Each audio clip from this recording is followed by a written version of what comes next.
Meus irmãos e amigos em Cristo Jesus, eu vos saúdo com a paz do Senhor Jesus Cristo. Quem está falando aqui é Everton, obreiro e professor da Escola Bíblica Dominical. E hoje iremos iniciar aqui a penúltima lição aqui do trimestre, uma lição muito boa. Nós vemos aqui que é a lição de número 12, onde fala sobre a bondade de Deus em nos atender. Deus é bom, então iremos aqui aprender essa lição muito boa. O nosso textuário diz o seguinte: se vós, pois, sendo maus, sabeis dar boas coisas a vossos filhos, quanto mais vosso Pai, que está nos céus, dará bem aos que lhe pedirem. Está lá em Mateus, capítulo 7, versículo 11. A nossa verdade prática diz o seguinte: Deus é um Pai amoroso que concede a seus filhos aquilo que realmente é bom para eles. Então, uma lição muito boa. A leitura da lição está lá em Mateus capítulo 7, versículos 7 ao 20. A lição se divide em 3 capítulos. O primeiro capítulo diz a bondade de Deus. Segundo, fala sobre há 2 caminhos para escolher. Devemos escolher 2 caminhos. E o terceiro fala sobre a mentira dos falsos profetas. Então, uma lição muito boa para o nosso aprendizado. Né? O interessante é que nós vemos aqui onde fala sobre o textuário, né? Se vós, pois, sendo maus, sabeis dar boas coisas aos vossos filhos. Nós que somos falhos, maus, né? Que somos pecadores, nós sabemos dar coisas boas aos nossos filhos. Quanto mais Deus, que é bom, né, vos dará bens aos que lhe pedirem. Então, meus irmãos, uma lição muito boa para o nosso aprendizado na lição número 12, a bondade de Deus em nos atender. E se não fosse a bondade de Deus, nós vemos aqui que nós não estaríamos aqui. Então Deus é aquele que nos sustenta, aquele que nos ajuda, é aquele Deus é soberano, Deus ele é grande, Deus ele é justo, né? E ele nos abençoa à medida que nós nos esforce, à medida que nós pedimos a ele, Deus vai nos ajudando. Meus irmãos, vamos lá. Meus irmãos, a lição fala sobre a bondade de Deus em nos atender. A bondade de Deus. Então essa lição ela vai se apegar muito, principalmente, né, onde fala sobre a bondade de Deus, certo? A bondade de Deus e os falsos profetas. Olha aí. E os falsos profetas. Nós vemos aqui que temos que estar aos cuidados. Como é que eu posso usufruir da bondade de Deus? Nós vemos aqui que nós temos que estar aos cuidados do Pai, certo? E como é que eu posso estar aos cuidados do Pai? Então nós vemos aqui que nós temos que estar confiando, certo? Então estar aos cuidados do Pai é confiar nele. Podemos ler lá em Hebreus 11:8. Vamos ler aqui Hebreus 11:8. Então nós vemos que nós devemos estar aos cuidados de Deus, confiar, né? Hebreus 11:8 diz assim, olha: pela fé Abraão, sendo chamado, obedeceu, indo para o lugar que havia de receber por herança, e saiu sem saber para onde ia. Isso fala em confiança, onde Abraão sai do meio da sua terra, do seu lugar, da sua cidade natal, para um lugar que ele nem sabia onde iria, mas que ele tinha certeza de que Deus iria ajudar ele na trajetória. Então isso é confiar. Então estar aos cuidados do Pai é confiar nele. Que nós possamos aprender, né, a confiar em Deus, que nós possamos aprender a recorrer a Deus, porque Ele é o santo juiz, Ele é o santo, justo, amoroso, e a própria lição diz que pedi e dar-se-vos-á. Também que nós possamos aprender, nós iremos aprender essa lição, que nós possamos pedir com amor, com carinho, com gratidão, com temor, e principalmente expressando a nossa necessidade que nós precisamos no dia a dia. E Deus vai nos ajudar. Então, meus irmãos, vamos lá. Nós sabemos que a vida, ela não é fácil, né? A gente batalha para conseguir as coisas, luta.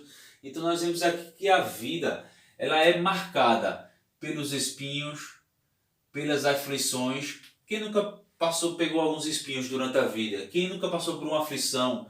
Pelas lutas, pelos desafios constantes, certo? Aqui tem uma vírgula.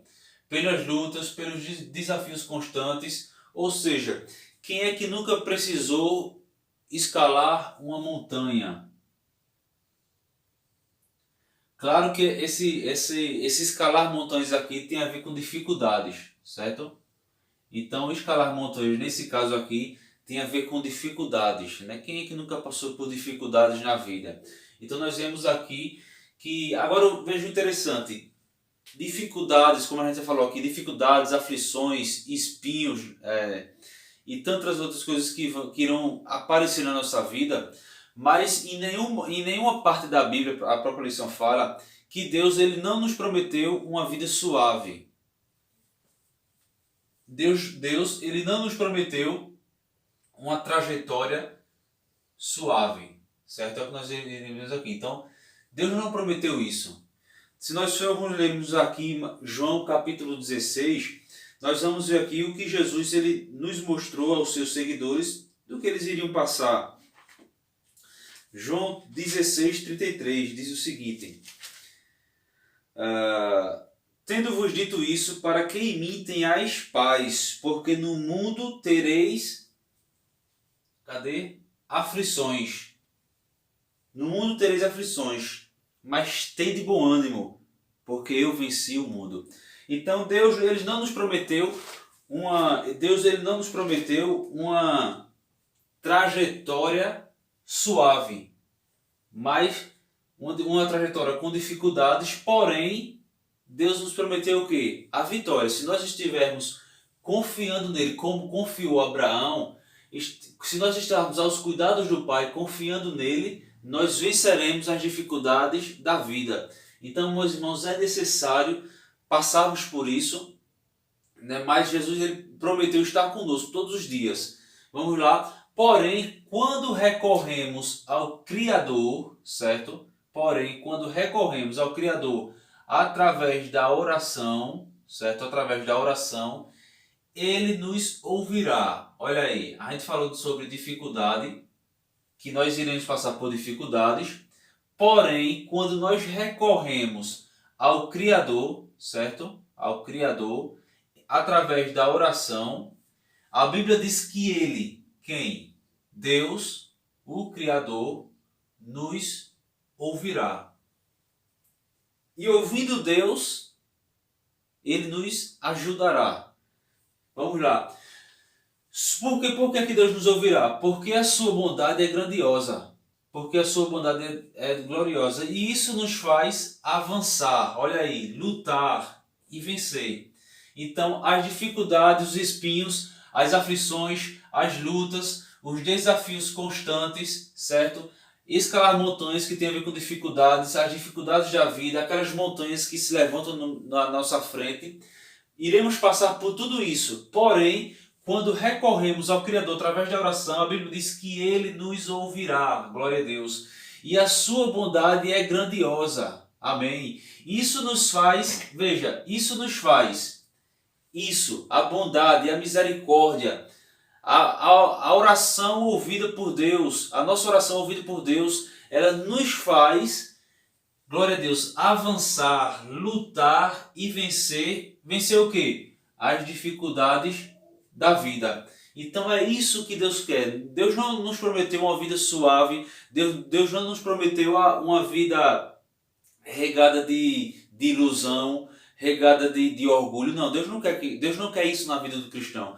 Deus não prometeu uma vida de facilidades, mas Deus nos prometeu que se nós recorrermos a Ele através da oração, Ele nos fará vencer através da oração, através de um bom relacionamento, de um bom diálogo com Deus, certo? Que a oração nada mais é do que uma conversa com Deus. Nós iremos avançar, lutar e vencer. Um cristão que sempre recorre a Deus, ele nunca vai deixar de avançar. Ele nunca vai deixar de lutar. Ela nunca vai deixar de vencer. Um cristão verdadeiro nunca recuará.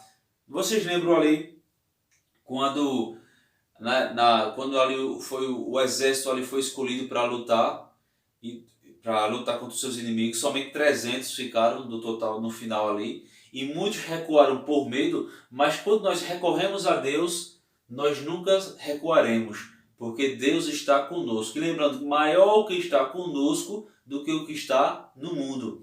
Então é isso, meus irmãos, que nós possamos se apegar em Deus, porque Deus vai nos ajudar a vencer. Amém, meus irmãos? Vamos lá. Então nós vemos aqui que o melhor... Aí fala sobre agora como caminho, né?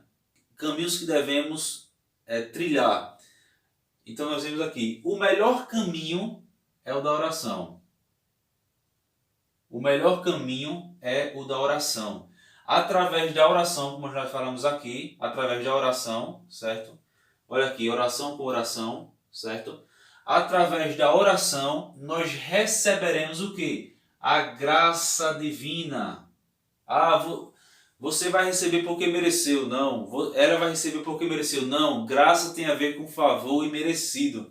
Nós estamos vivos pela graça divina, pelo amor de Deus, pela graça de Deus. E graça é um favor imerecido. Nós não merecemos. É Deus que dá pela sua, olha aqui, pela sua bondade. Amém, meus irmãos? Então nós temos aqui que nós devemos expor, certo? As nossas necessidades espirituais e não as coisas, os bens materiais, certo? Claro que Deus também ele abençoa de forma material, mas principalmente o espiritual ele vem primeiro, certo? Vamos lá. Ou seja, veja aqui, a intensidade tem a ver com persistência. Intensidade tem a ver com não desistir. Intensidade tem a ver com lutar. Olha aí. Intensidade tem a ver com lutar. Intensidade tem a ver com avançar. Então a nossa intensidade, certo? Em pedir, em bater, em buscar, é que fará toda a diferença. Se eu pedir, se eu buscar, se eu bater, a própria Bíblia diz, o próprio Jesus disse, olha, pedi e dai-se-vos-á, batei e a porta se abre, vai se abrir. Então nós não podemos deixar de bater nem de buscar. Tem um ditado popular, até vou ter aqui para não esquecer, certo? Um ditado popular que diz o seguinte: quem muito cava, muito acha. Quem pouco cava, pouco acha. E quem não cava, não acha. Em qual desses eu e você se encaixa? Quem muito cava, muito acha. Quem pouco cava, pouco acha. E quem não cava, não acha. E aí, meus irmãos, nós estaremos em qual posição? Naquele que muito cava? Naquele que pouco cava? Ou naquele que não cava de jeito nenhum? Isso aí para a nossa meditação. Vamos lá. Olha aí. Que a nossa fome, certo? Que a nossa fome não deve ser por fama, por sucesso. Que a nossa fama não seja por sucesso, por fama, por dinheiro. Que nós possamos lutar para conseguir as coisas através das bênçãos de Deus.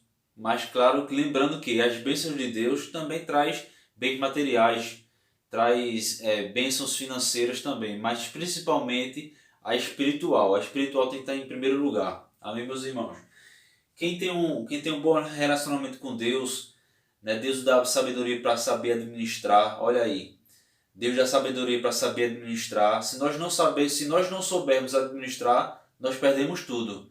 Mas quem busca a Deus recebe sabedoria para administrar, para liderar, para cuidar, para ajudar. Então, meus irmãos, é a graça divina, é a sabedoria que vem de Deus. Então, a nossa fome não deve ser por fama e sucesso, mas por justiça.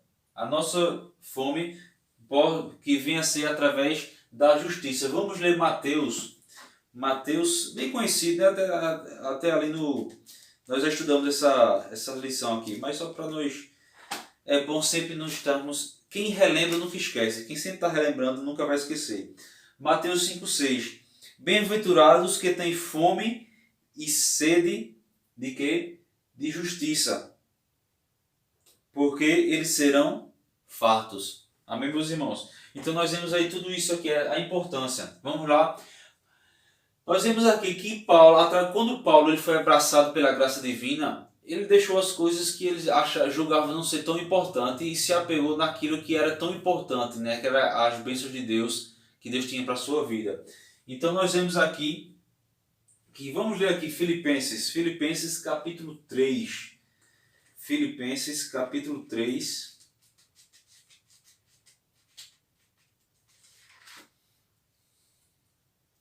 Filipenses 3, 7 diz o seguinte: mas o que para mim era ganho, reputei perda por Cristo. Versículo 13.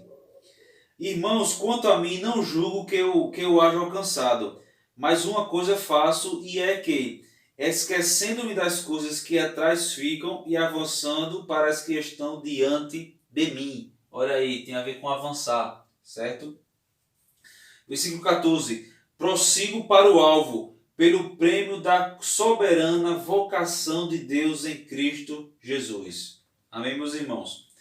Qual é mais valioso? Nós termos uma Ferrari na nossa garagem, nós termos ouro, prata, ou ter autoridade divina? Vou citar um exemplo aqui de Elias. A Bíblia diz que Elias orou e por 3 anos e meio não choveu. A Bíblia diz que Pedro e João, ali na porta da sinagoga, um mendigo pede dinheiro a eles. Eles, olha, não tenho nem ouro nem prata, mas o que tenho te dou, que em nome de Jesus Cristo, levanta-te e anda. O que é mais valioso? O ouro, a prata ou a comunhão com Deus? O ouro ou a prata ou ser revestido do poder que vem de Deus? Irmãos, devemos refletir sobre isso, certo? A Bíblia diz que se nós julgássemos a nós mesmos, nós não seríamos julgados. Então vale para nós meditarmos, para aprendermos a ser pessoas melhores, cidadãos dos céus melhores. Amém? Vamos lá. Ou seja, todos pedem, certo? Todos pedem, todos buscam e todos batem. É como se fosse todos pedem, todo mundo no mundo pede, todos que estão no mundo batem, todos pedem, todos buscam, porém muitos não alcançam. Por quê? Pedem com egoísmo, certo? E não são atendidos porque não são verdadeiros, certo? Vamos ler Tiago 4,3.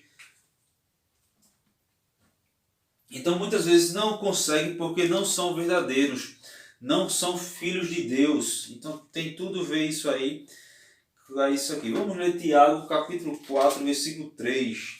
Diz o seguinte, olha: pedis e não recebeis, porque pedis mal, para os gastardes em vossos deleites. Então, muitas pessoas não recebem porque pedem mal, né? Porque querem gastar nos seus deleites. Vamos lá. Deus sendo nosso Pai, certo? Deus sendo nosso Pai, nos dará algo que nos fará crescer. Romanos 8,15, certo? Enquanto muitos não alcançam, porque se alcançasse iriam gastar dos seus próprios deleites, Deus sendo nosso Pai, Ele nos dará algo que nos fará crescer. Romanos 8,15. Então nós vemos aqui que Deus ele Deus nunca nos dará algo que venha atrapalhar o nosso relacionamento com Ele, certo? Então Deus sempre nos dará algo que possa nos ajudar a crescermos. Romanos 8,15 diz assim, ó, porque não recebeste o espírito de... Veja, preste atenção. Romanos 8,15. Porque não recebestes o espírito de escravidão, para outra vez estardes em temor, mas recebestes o espírito de adoção de filhos, pelo qual clamamos, Abba, Pai. Então Deus, Ele não nos deu um espírito de escravidão, certo? Mas um espírito de liberdade. Amém, meus irmãos? Então tem a ver com tudo isso aqui. Ou seja, agora vai falar sobre a porta estreita, né? Então a porta estreita nos leva... Veja o interessante. A porta estreita, ela nos leva, certo? Nos leva a perigos, embaraços e empecilhos. Por que a porta, né, estreita, a que leva ao paraíso, nos levará a perigos constantes, embaraços, empecilhos. Aí nós vemos aqui, por que tudo isso? Os falsos profetas, Jesus afirmou que estes nem entram e nem deixam os outros entrar. Jesus falando aqui sobre os falsos profetas. Nós vemos aqui que os falsos profetas eles nem entram no céu e nem deixam os outros entrar, certo? Então a porta é estreita. Pela porta estreita, pelo caminho que leva ao paraíso, por servir a Deus, nos passaremos por aflições, espinhos, embaraços, perigos, mas Deus estará sempre conosco. Amém, meus irmãos? Vou parar por aqui. Paz do Senhor Jesus Cristo. Já iremos iniciar a parte 2 dessa lição. Paz do Senhor. Vamos agora voltando para a parte 2 dessa lição, certo? Onde fala sobre a bondade de Deus em nos atender, certo? Nós vemos aqui que na filosofia a bondade, certo? É algo transcendente, certo? Ou seja, sua essência, certo? Consiste no que é bom, certo? Então isso baseado na visão filosófica. Até no inglês, Deus, a palavra Deus em inglês é God. E parece também com a palavra bom em inglês que é good, certo? Então é só uma curiosidade, podemos assim dizer, né? Então, God no inglês é Deus e good, que é parecido, só faz acrescentar um O, é bom. E Deus, ele é bom, certo?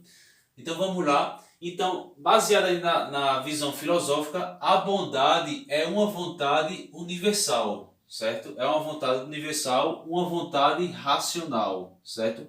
Porque nós somos seres racionais. Ser racional é aquele que consegue pensar, certo? Deus, quando nos criou, Deus criou distinto e diferente de todos os outros seres viventes. Então nós somos seres racionais. Então a bondade, ela é uma vontade universal e uma vontade racional, certo? Ainda que não seja expresso pela sociedade, certo? Ou seja, a bondade, certo? Ela é superior ao termo direito. Aqui foi só um escritor e dizia o seguinte, que a palavra bondade, certo? Ela é superior ao termo direito, certo? Ao termo direito. Por quê? Porque o direito envolve aquilo que é justo, certo? Aquilo que é justo. Porém, né, a bondade, certo? Porém, a bondade, ela pratica, certo? Pratica a misericórdia e evidencia amor. Amor em todas as situações, certo? Da vida, certo? Então, segundo esse escritor, ele dizia que a bondade é superior ao direito, porque o direito se pratica naquilo que é justo, porém a bondade pratica a misericórdia, evidencia o amor em todas. A bondade evidencia o amor em todas, certo? Em todas as situações, certo? Da vida, certo? Então, segundo essa visão desse escritor, ele dizia que a vontade é superior ao direito, certo? Vamos lá, bondade, né? E bondade, significando, ele fala sobre bondade, qualidade de quem tem alma nobre. Quando fala aqui de nobre, não é quem tem dinheiro, não. Fala aqui de nobreza, fala de algo delicado, podemos assim dizer. Não delicado, é nobre como algo mais, como é que eu dizer, racional, podemos assim dizer, certo? Então, mais algo mais racional, certo? Então, bondade, qualidade de quem tem alma nobre e generosa, certo? É inclinado à bondade. Quem tem a bondade, quem pratica a bondade, certo? Quem tem a bondade como um atributo, é inclinado a fazer o bem, certo? A bondade tem a ver com benevolência, benignidade, certo? E quem pratica a bondade tem uma atitude o quê? Amável, certo? Ou seja, para nós entendermos que a Bíblia diz que nós devemos ser imitadores de Cristo. Ou seja, Deus Criador, ele é bom por natureza, certo? Então Deus ele é bom por natureza. A natureza, olha, a natureza, a bondade. Olha aqui, olha, veja que interessante. A bondade de Deus não é vista somente, certo, em sua essência, mas presenciada em sua criação, certo? Nós fomos criados segundo a misericórdia e a bondade de Deus. Vamos ler Gênesis, livro de Gênesis, capítulo 1.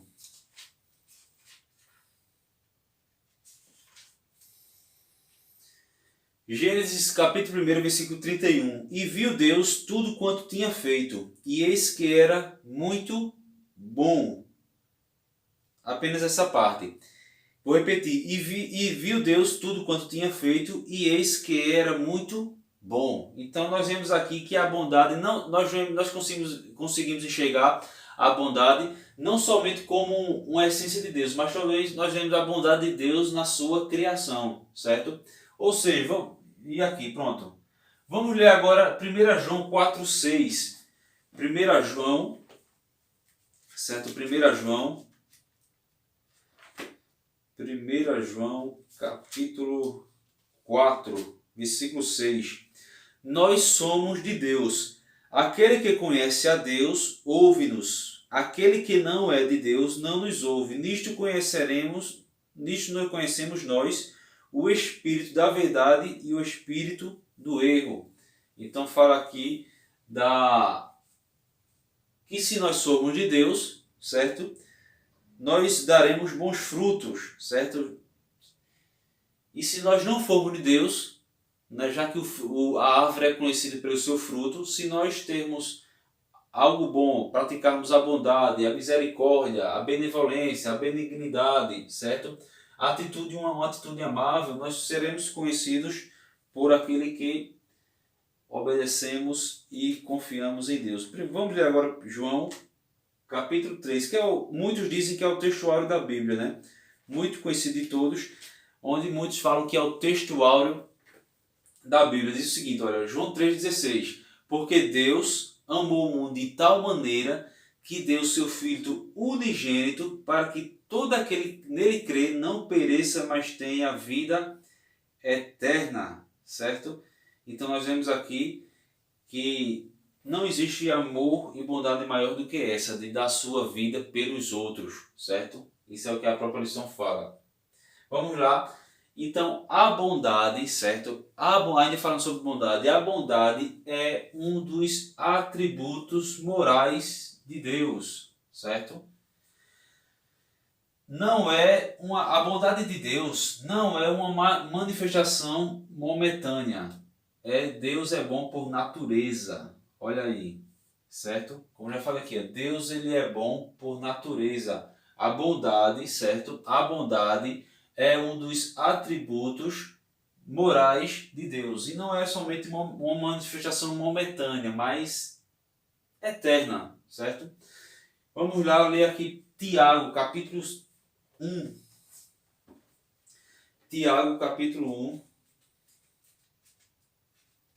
versículo 17, que diz o seguinte: toda boa dádiva e todo bom dom perfeito vem do alto, descendo do Pai das luzes, em quem não há mudança nem sombra de variação. Deus não muda, certo?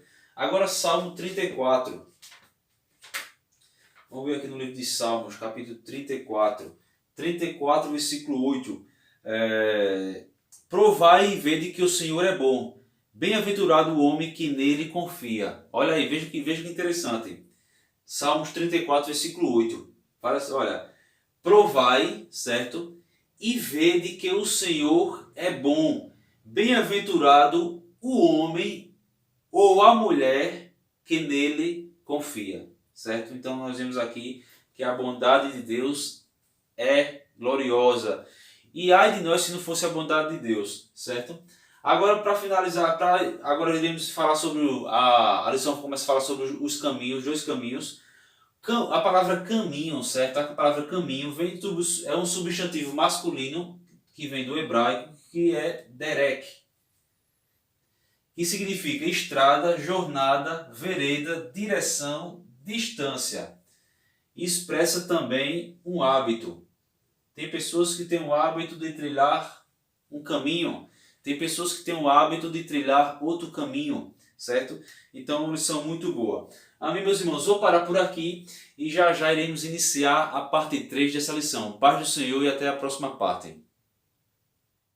Vamos agora, continuando aqui a lição aqui, nós vemos aqui que o caminho, agora falando sobre caminho, certo? O caminho, nós vemos aqui que o caminho no lado figurado, no caminho no lado, usando o lado simbólico, né? Nós vemos aqui que o caminho, certo? O caminho se figurativo se refere ao curso da vida, certo? Tem dois termos, na verdade.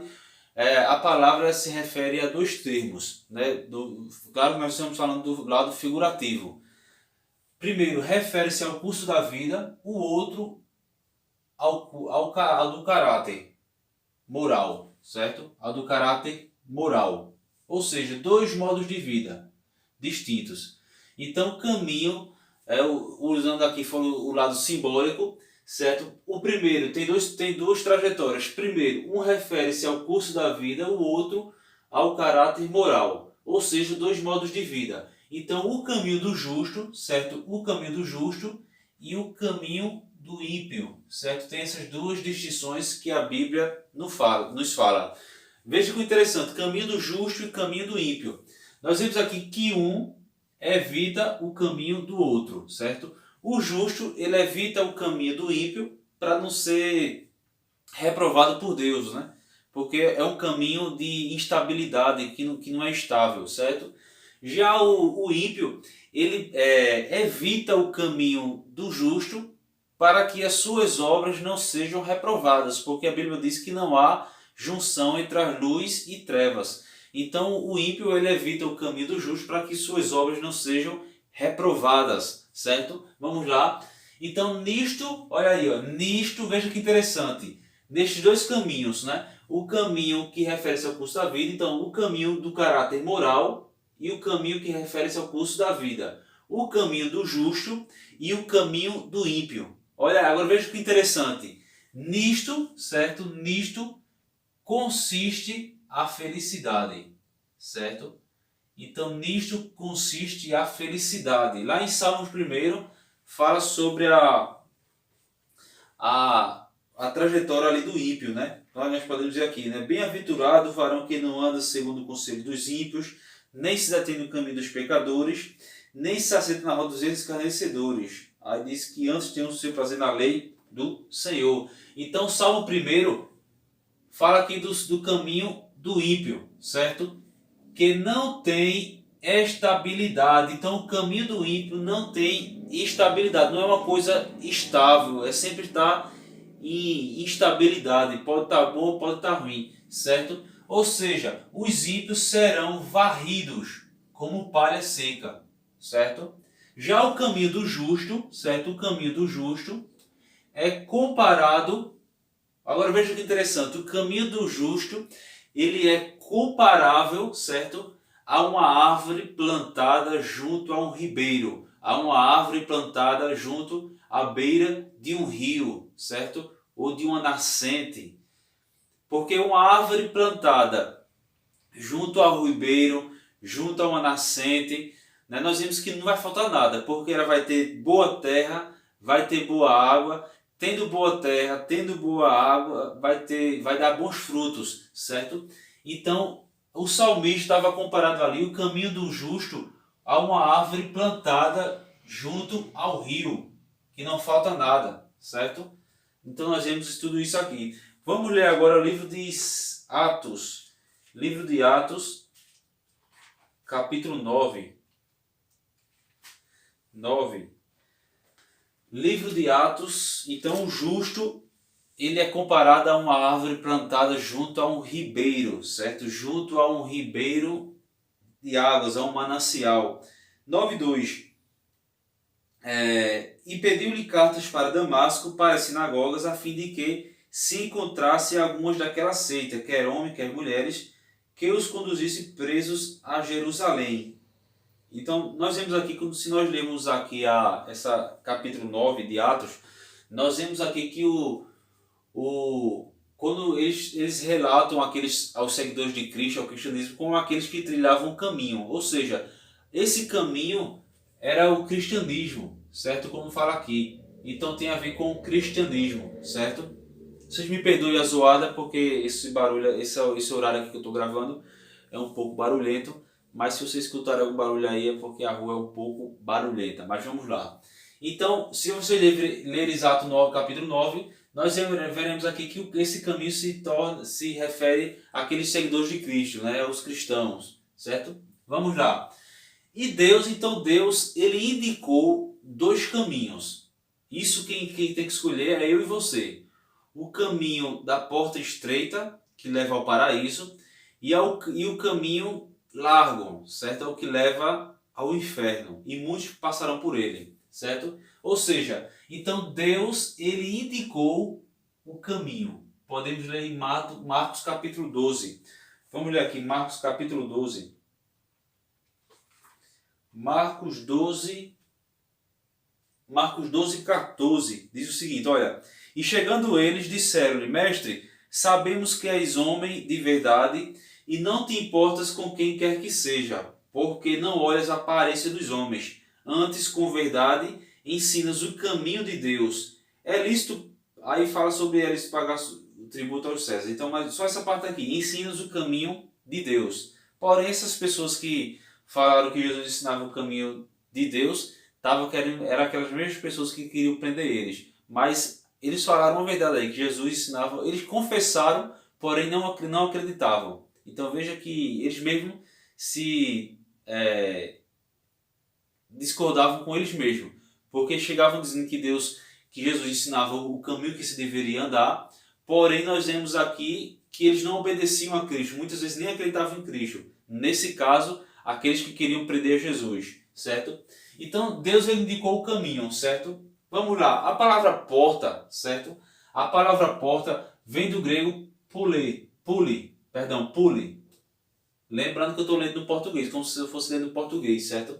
Então, porta vem do grego pule, que significa portão, porta do tipo mais largo, portão do tipo mais largo, certo? Como de uma cidade, certo? Ou seja, uma porta ela serve como acesso para a bênção ou para a maldição. Aí quem vai escolher é eu e você. Se nós queremos trilhar o caminho da bênção ou se nós queremos trilhar o caminho da perdição. Vamos ler Gênesis 4. Então, livro de Gênesis, capítulo 4. Livro de Gênesis 4, 7, que diz o seguinte. Veja, se bem fizeres, não haverá aceitação para ti, e se não fizeres bem, o pecado jaz à porta, e para ti será o teu desejo, e sobre ele dominarás. Fala aqui de bênção, de coisas boas, se nós sabemos escolhermos. Ainda em Gênesis capítulo 28, versículo 17, que diz o seguinte, e temeu e disse: quão terrível é este lugar! Este não é outro lugar senão a casa de Deus, e esta é a porta dos céus, certo? Então nós vemos aqui, essa passagem aqui falar sobre a primeira, né, quando Caim matou ali Abel, e a segunda agora fala sobre a visão de Jacó da escada ali. Então ele chamou aquele lugar de Betel, né, casa de Deus, certo? Então vamos lá. Ou seja, Deus ele nos mostra dois caminhos, duas portas. E nós podemos abrir uma ou podemos abrir a outra. Cabe a nós escolhermos, certo? Então vamos lá. Então, mas veja aqui, olha, portas também. Olha, veja que interessante. Porta também simboliza o quê? Oportunidades. A Bíblia diz que Deus nos dá oportunidade, Deus abre as portas. Muitas vezes, meus irmãos, nós ficamos preocupados e cuidadoso com o que vai acontecer, sobre a gente está trabalhando ou estudando, e muitas vezes a gente fica preocupado se vai conseguir um emprego, ou se vai passar naquele concurso, ou algo parecido, mas nós temos que ter a consciência de que Deus ele abre as portas. Nós podemos estar no lugar mais distante ou no lugar mais, como é que eu posso dizer, no lugar mais longe de tudo e de todos, no lugar mais, que eu estou esquecendo a palavra que eu queria dizer, mas o que eu estou querendo dizer, que não importa onde nós estivermos, certo? Deus ele abre as portas, Deus abre as portas, Deus dá a oportunidade, certo? Vamos ler Mateus capítulo 5. A gente estudou essa lição aqui, mas só para nós vermos aqui. Mateus capítulo 5, versículos 5 ao 9. Ele diz assim, olha: bem-aventurados os mansos, porque eles herdarão a terra, certo? Fala que Deus dará a terra aos mansos, certo? Bem-aventurado os que têm fome e sede de justiça, e eles serão fartos. Bem-aventurados os misericordiosos, eles alcançarão misericórdia. Isso fala de caminho, o caminho que eu escolhi. Se eu escolhi o caminho da misericórdia, quando eu abrir a porta, nesse caminho que eu e você estiver trilhando, a gente vai encontrar misericórdia. Se nós escolhermos o caminho do ódio, da vingança, do egoísmo, nós só encontraremos isso nesse caminho, certo? Bem-aventurados os limpos de coração, porque eles verão a Deus. Bem-aventurados os pacificadores, porque eles serão chamados filhos de Deus. Então, tudo é baseado na escolha, certo? Tudo é baseado na escolha. Que Deus nos dê sabedoria para que possamos tomar as decisões corretas, que nós possamos tomar as escolhas corretas, certo? Então nós vemos aqui, eu errei a palavra aqui, é consolo. Vou botar um L aqui. Ó. Então vamos lá. Jesus prometeu o quê? Consolo aos que choram, como nós lemos aqui, e terra aos mansos. Porém, da mesma forma também Jesus disse que nós seríamos perseguidos. Por quê? Por conta da justiça, certo? Ou seja, olha, veja que interessante que a lição fala aqui, olha. A porta, certo? A porta, ela vem antes do caminho. Então, o caminho, se você ou eu ou qualquer um estiver trilhando um caminho de perversidade, de egoísmo, de vingança e de outras coisas piores, é porque nós abrimos uma porta, porque nós entramos por uma porta que levava a esse caminho. Mas, meus irmãos, eu queria lhe dizer que não importa o caminho que você esteja andando, certo? Se é um caminho de egoísmo, de perversidade, de maldade, mas a palavra de Deus diz que Deus vai abrir uma porta para você de paz. Mas para isso nós temos que recorrer a Deus, tomar decisões corretas, pedirmos perdão, nos arrependermos, porque a nossa confissão diante de Deus, o nosso arrependimento diante de Deus abre uma nova porta. Se a pessoa estava trilhando um caminho de maldade e ele se arrepende, recorre a Deus, busca a Deus, então Deus vai abrir uma outra porta que vai levar ao caminho estreito. E ao caminho estreito é um lugar leva a um caminho que muitas vezes vem dificuldades, que muitas vezes vem aflições, mas Deus estará conosco. E nessa trajetória a gente também vai encontrar amor, perdão, sinceridade, verdade.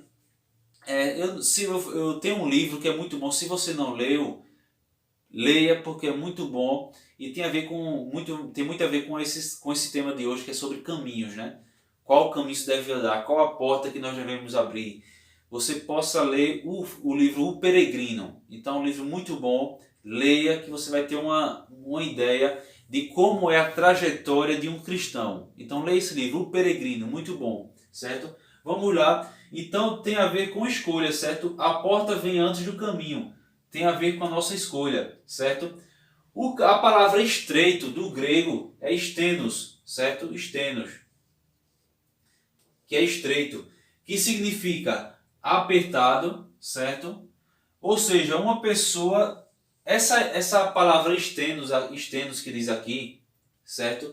Que vem do grego, que significa estreito. Ela dá a ideia de um caminho apertado que passa uma pessoa de cada vez, certo? Não pode passar várias pessoas ao mesmo tempo. É um caminho tão apertado que só vai passar uma pessoa de cada vez, certo?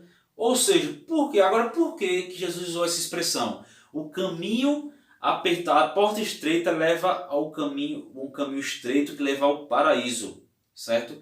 E a porta larga leva ao caminho da perdição, que é ao inferno, porque é um lugar espaçoso e muitos passam por ele. Porque, veja, se a palavra estreito, vem do grego stenos, que significa apertado, e essa palavra quer dizer uma pessoa que passa, que só é tão estreito que só pode passar uma pessoa de cada vez, ou seja, para passar por essa porta, nós temos que deixar as bagagens, os cuidados de lado, teremos que nos despojar de tudo aquilo que não agrada a Deus, de tudo aquilo que vem nos afastar da presença de Deus, de tudo aquilo que nos impede de crescer, certo? Teremos que deixar de lado. Por quê? Porque a porta é tão estreita que só dá para passar, é como se fosse um caminho. Imagina você passando por um caminho assim, que é bem estreito, que só dá para você passar você. E às vezes, até com uma bolsa de coxa não dá para passar.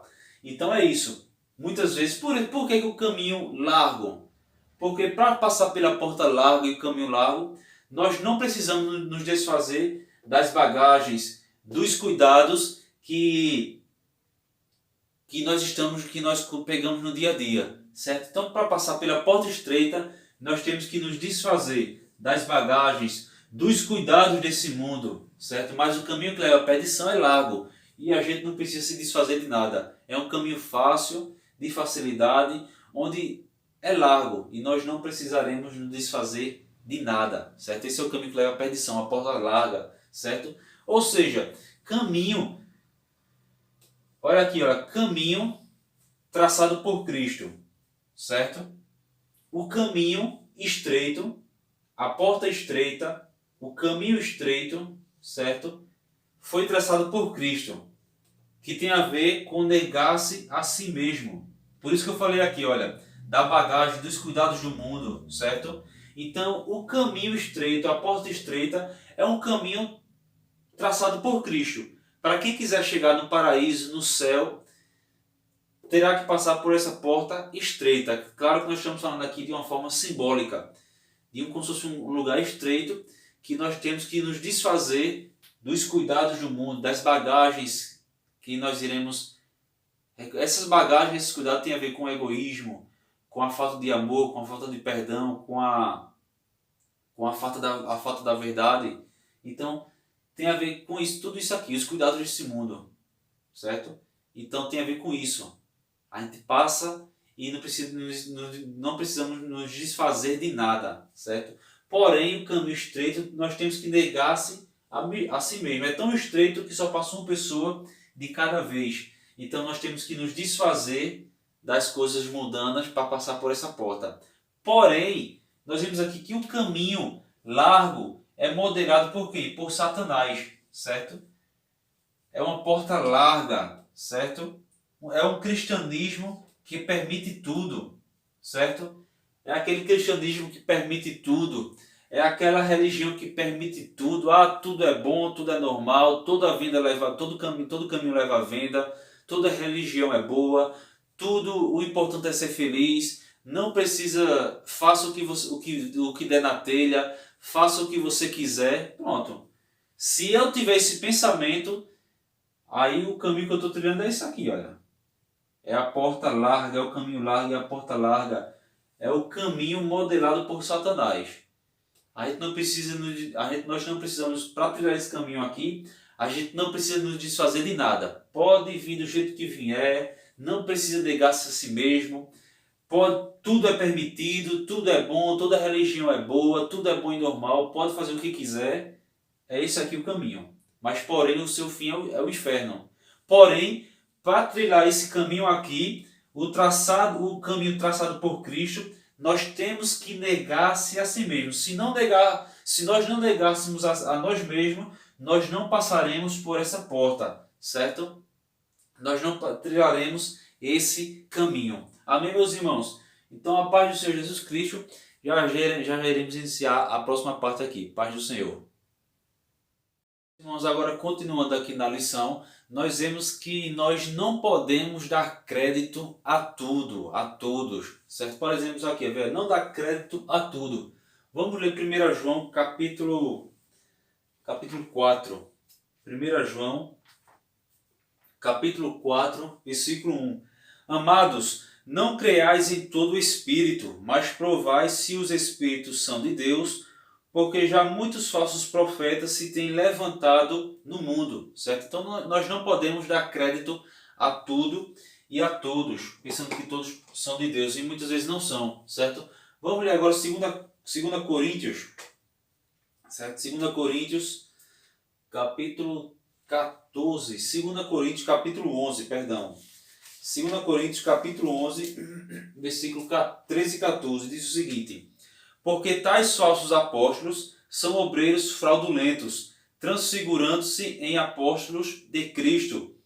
E não é maravilha, porque o próprio Satanás se transfigura em anjo de luz, certo? Então nós não devemos dar crédito a todos, devemos testar pela palavra de Deus se realmente essa pessoa, ela é de Deus, certo? Então vamos lá. Em Mateus 7,15 nós vemos que os falsos profetas, certo? Que os falsos profetas, eles são chamados de pseudo-profetes, que significa o quê? Aquele que se declara como profeta, porém declara falsidades, certo? Então lá em Mateus 7,15, né, fala dos falsos profetas, e eles usam essa palavrazinha aqui, os estudiosos da Bíblia, né?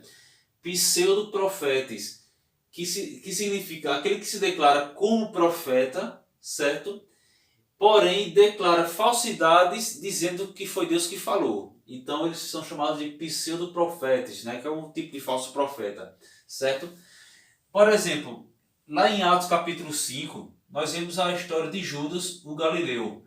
Atos 5:37. Vamos ler aqui? Livro de Atos, capítulo 5. 5:37. Diz o seguinte: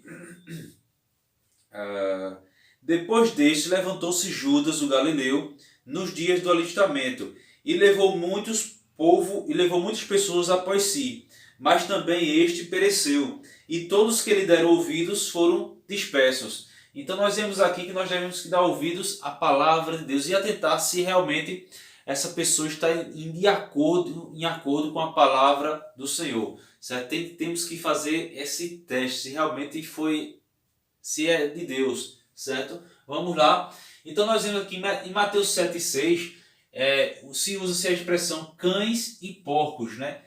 Que são inimigos do reino, podemos assim dizer. Claro que ele está usando uma expressão aqui como os porcos, que é um animal imundo, que vivia na lama, né? Os cães ali que viviam na rua, que eram cães ele não está usando na forma natural, né? Um cachorro, né? Mas ele usava ali na forma que eram cachorros bravos, né? Que corriam atrás das ovelhas, tudo assim. Então era como se fossem inimigos ali do reino das ovelhas, podemos assim dizer, certo? Então se usa esse termo aqui, cães e porcos, como inimigos do reino. Porém, olha aqui, porém os lobos são mais perigosos, certo? Nós estamos usando aqui uma simbologia, certo? Então, em Mateus 7,6, como diz aqui na própria lição, Mateus 7,6, vamos lá aqui, Mateus 7,6.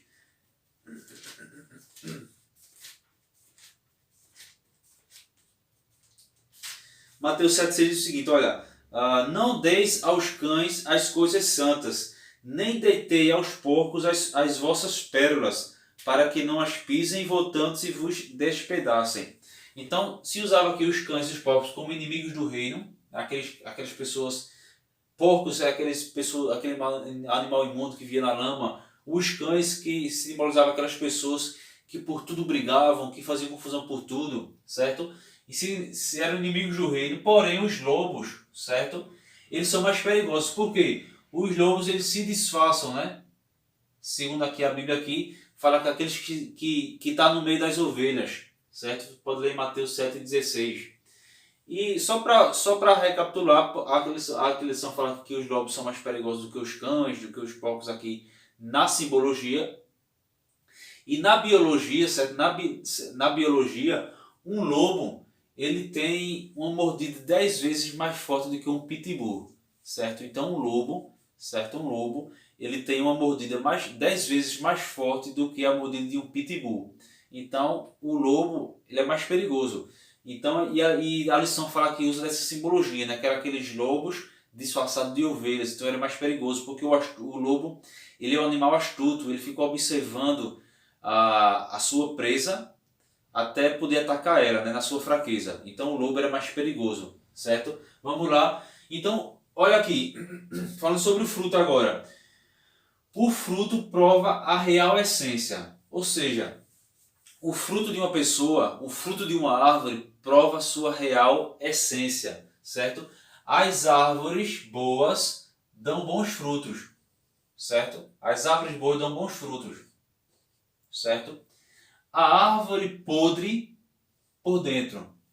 Mas tem aquelas árvores que por fora está bonita, mas por dentro está podre. Está prestes a cair, a perecer. Né? Então nós vemos aqui, vamos ler Gênesis capítulo 1. Livro de Gênesis capítulo 1, versículo 11. Só para... Nós estamos aqui usando uma simbologia, a lição fala, né? 1:11. E disse Deus, produz a terra erva verde, e erva que dê semente, árvore frutífera que dê fruto segundo a sua espécie. Olha, só queria me apegar só nessa parte. Árvore frutífera que dê fruto segundo a sua espécie. Então, árvore frutífera, certo? Que dê fruto segundo a sua espécie. Ou seja, se a árvore for boa, ela vai produzir bons frutos. Se a árvore for ruim, estiver podre, doente, ou for ruim, ela vai dar maus frutos. Então, como diz aqui na lição aqui, pela árvore se conhece, pelo fruto se conhece a árvore, certo? Então vamos lá, Mateus 3:8, vamos ler ainda, Mateus 3. Mateus capítulo 3. Mateus 3:8. Produzir, pois, frutos dignos de arrependimento. Olha aí a lição. Produzir frutos, pois, dignos de arrependimento. Aquele fruto da boa árvore, certo? Vamos aqui, olha. Não devemos julgar. Na lição passada, nós estudamos que nós não devemos julgar a ninguém. Porém, como eu já falei na lição passada, criticar é julgar. Certo? E muitas vezes nós temos que julgar. Claro que nós não podemos nos colocar no lugar de Deus. Nós não podemos nos declarar juízes. Mas sempre se julgar com misericórdia, com amor. Né? Mas olha aqui, não devemos julgar precipitadamente. O quê? Por quê? Deve haver uma análise minucioso, certo? E bem criterioso. Por quê? Porque que através do julgamento deve ter uma análise minucioso e bem criterioso, para que o julgamento não seja julgamento errado, né? Para que o culpado não seja inocentado e o inocente não venha a ser culpado, certo? Então tem que ser uma análise bem criterioso para que a verdade sempre prevaleça. Olha aí, pelos seus frutos os conhecereis. Porém, nós não devemos julgar precipitadamente. Porém, Jesus disse 2 vezes, pelos seus frutos os conhecereis. Pelos seus frutos os conhecereis. Lá em Mateus 7. Vamos ler aqui Mateus capítulo 7. Mateus capítulo 7. Mateus 7:16. Por seus frutos o conhecereis. Porventura, colhe-se uva dos espinheiros ou figo dos abrolhos? Versículo 20. Portanto, pelos seus frutos os conhecereis. Jesus está falando aqui de julgamento. Nós julgarmos se a árvore produz bons frutos. Nós julgarmos se esses frutos são dignos de arrependimento, certo? Então, olha aqui. Ou seja, olha aqui, essa expressão conhecer, não está falando aqui, conhecer, vem do grego epigionosko. Epiginosco. Epiginosco. Vem do grego, certo? Epiginosco. Que significa tornar-se completamente conhecido, conhecer bem, reconhecer, olha aí, reconhecer um fruto pela visão, pela audição, certo? Então a palavra conhecer, ela vem do grego epiginosco, que significa tornar-se completamente conhecido. Olha aí, conhecer bem, certo? Reconhecer pela visão e pela audição. Ou seja, se não dão frutos, tudo aquilo que não dá fruto vai fazer o quê? Vai ser cortado. Tudo aquilo que é imundo, podre, inútil será lançado fora. Será cortado fora. Lá em Mateus capítulo 3, versículo 10. Então toda árvore que não der frutos, que for imunda, que for podre por dentro, que é inútil, ela será lançada e cortada, será cortada e lançada fora, certo? Então nós devemos estar atentos, certo? Como é que eu posso identificar um falso profeta? Estar atentos ao ensino, aquilo que ele ensina, as suas doutrinas. Eles só vivem de aparência, certo? Os falsos profetas só vivem de aparência, certo? Como é que eu vou julgar ainda? Se estiver em acordo com as Sagradas Escrituras, beleza, está aprovado. Se estiver em desacordo com as Sagradas Escrituras, aí você já escanteia, você não dê nem crédito. Era assim que os falsos profetas eram, como é que eu posso dizer, eram identificados no Antigo Testamento, certo? Vocês podem ler lá em Deuteronômio capítulo 13, do 1 ao 5, e 1 Coríntios 14, 37. Agora, só para finalizar aqui a aula, eu coloquei o nome aqui, olha, Abisalão. Abisalão, filho de Davi, certo? Nós vemos que a lição fala aqui sobre porta, caminho, falso profeta. Vocês lembram quando Abisalão, vamos voltar a falar sobre porta e caminho. Vocês lembram aqui que Abisalão, quando ele estava começando a querer usurpar o trono do pai, de Davi no caso, ele se colocou aonde? Na porta da cidade. E todos aqueles que vinham recorrer a Davi para que Davi julgasse ele de alguma forma, para que Davi ajudasse de alguma forma, Abisalão ele pegava, aconselhava essa pessoa, fingia, porque era só de aparência, certo? Abisalão agia somente de aparência, ele não gostava de ajudar, então ele agia de aparência e ele desviava aquela pessoa do verdadeiro caminho. Qual era o verdadeiro caminho? Era que essa pessoa fosse até o rei para que tivesse sua causa julgada de alguma forma.